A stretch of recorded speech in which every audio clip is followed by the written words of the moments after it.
Let's make these 3-ingredient gluten-free cookies. And I say 3 ingredients, but I changed the recipe and made it 4 ingredients.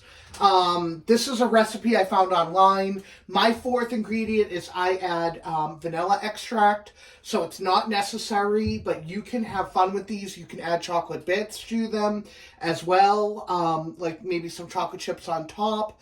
But let's get started. Let's make these. This is a quick and easy recipe that's literally going to take minutes.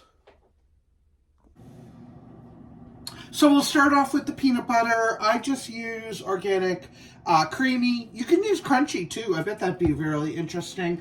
But this recipe calls for, now mine's real peanut butter, so it's got oil on the top. So I'm going to kind of dig below to get the peanut butter, and you want about a cup. So an average peanut butter jar, unless you're buying the family size, is 2 cups. So just add about half a jar of peanut butter here. And sorry for the banging. Okay, so this is a cup. And then the recipe actually calls for equal parts peanut butter, equal parts sugar. But I don't like sugar. It doesn't agree with me.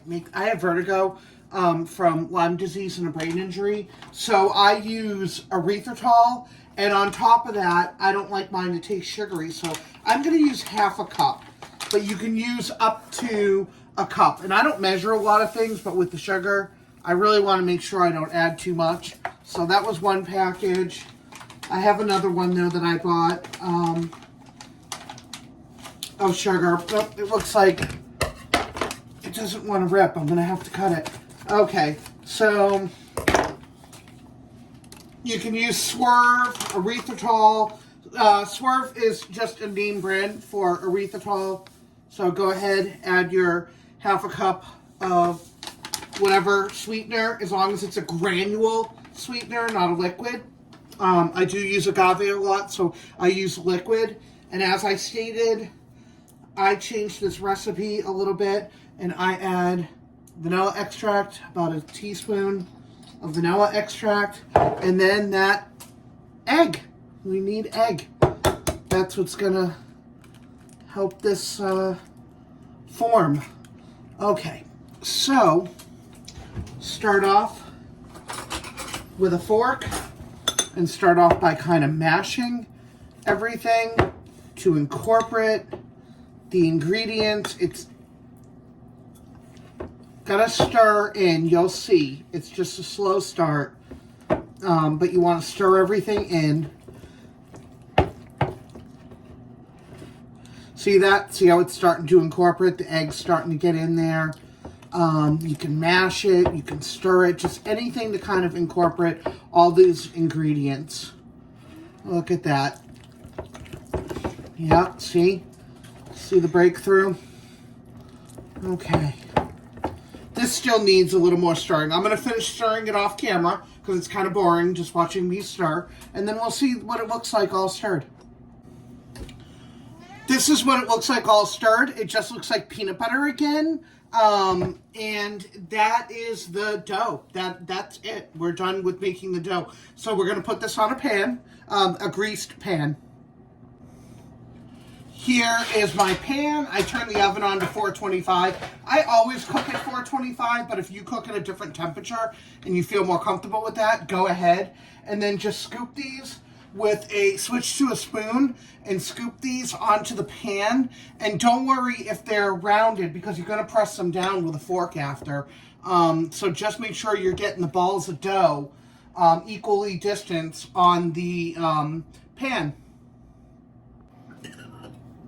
I got 8 cookies, but I made mine kind of big. And then just do the cross pattern. See that? The cross pattern. And see how you're flattening them out.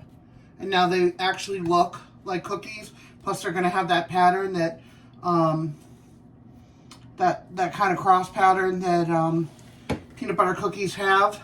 Yeah, these are big cookies. I made big cookies. You can get up to 12, depending on what size you make them. Okay, and look at that. They look delicious. They smell good, too. I wish we had smell through the camera, but they smell so good. And then I'm going to open up my oven, put them right in, and I'll let you know the timing because I don't time anything. I just go by how they look. Okay, these cookies are ready. I'm going to take these out of the oven and show you what to look for. This was about 10 minutes, so I'd say 10 to 12 minutes, depending on what temperature. But what you're looking for is, see how they've just browned a little around the, I don't know if you can catch that on camera. Let me just flip that a little. Yeah, see how they browned a little? So those are perfectly done. And, you know, they are delicious cookies that have no flour. They're gluten-free. They're good for you, especially if you use the Swerve and you don't add sugar to them. Enjoy these cookies, because I sure do, and enjoy eating gluten-free again.